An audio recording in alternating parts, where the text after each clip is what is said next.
Welcome back to Explaining Everything, the channel where we dive into the stories and mysteries behind everyday things. Today's question comes from one of our curious viewers, Static Shock 42. Thanks for the suggestion, Static. You asked, how does a loudspeaker work? If you've ever blasted music through your headphones, cranked up your car stereo, or been personally victimized by a neighbor's terrible taste in music, you've experienced the magic of loudspeakers. But what's actually happening inside that little box? How does a simple electrical signal become the sound that fills a room? Today, we're breaking down the science of speakers, from magnets and vibrations to bass that shakes your furniture, right here on Explaining Everything.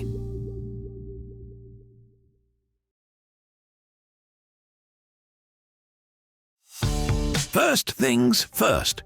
A loudspeaker is basically an electromagnet and a paper cone in a very dramatic relationship.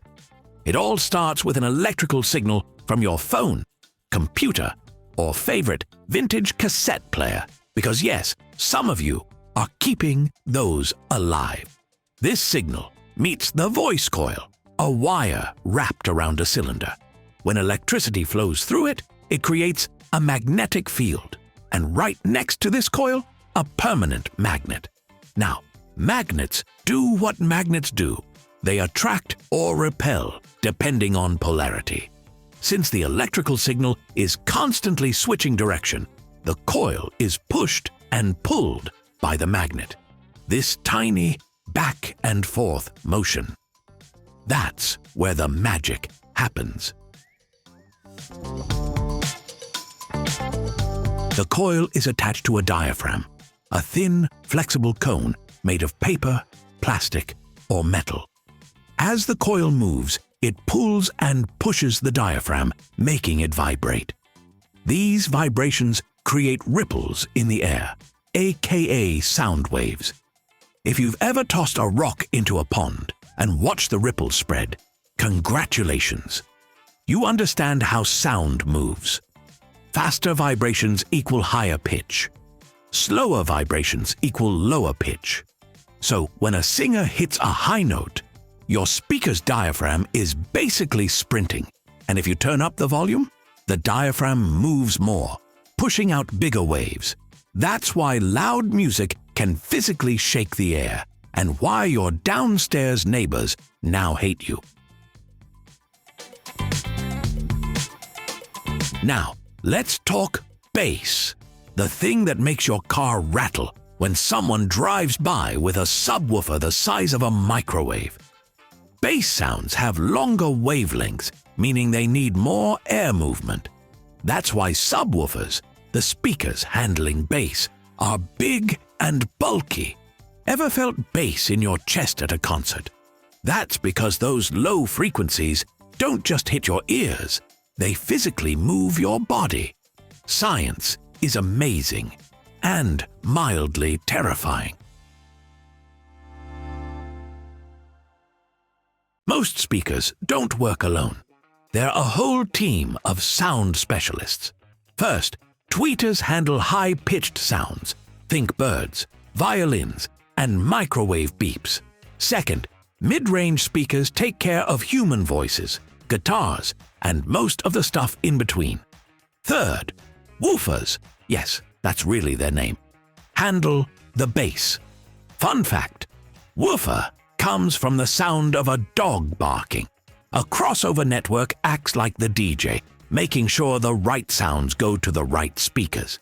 If tweeters tried to play bass, or woofers attempted high notes, it would sound horrible. Imagine a tuba trying to play a flute solo. Not ideal. But wait, you say, my Bluetooth speaker has no wires. What's up with that? Great question.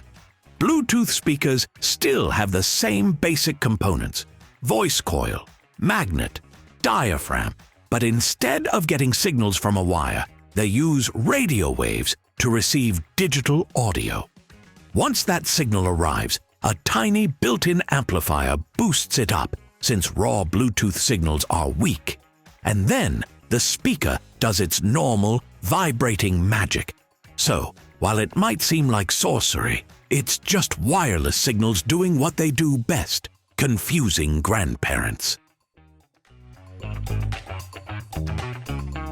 Now, let's take a break with a few fun speaker facts. First, the largest speaker ever built was 60 feet wide, because someone thought, yeah, my neighbors aren't mad enough yet. Second, the term woofer was inspired by dog barks, so next time you hear one, thank your dog for their contribution to audio engineering. Third, a loudspeaker can technically work in reverse, turning sound into electricity. That's how microphones work. Yes, a speaker is just a microphone that doesn't want to listen. So there you have it. Next time you blast your favorite song, remember that your speaker is just an electromagnet, a vibrating cone, and a lot of physics working together to deliver your tunes. It's a beautifully simple, yet genius design, one that's been refined for over a century to give us everything from crisp vocals to bass that can rattle your windows. Whether you're listening through a tiny phone speaker or a massive concert setup, the same fundamental principles are at play.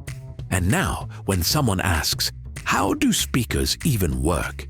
You can confidently say, magic, but also science, but mostly magic, and a little bit of magnet drama.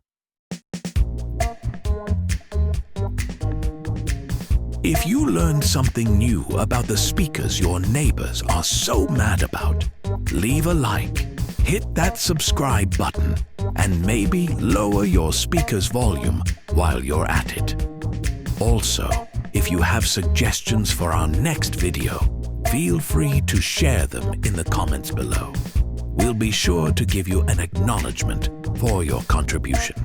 Thank you for tuning in, and join us next time here in the channel that answers all the why, what, who, where, and how questions you've always wondered about, here on Explaining Everything.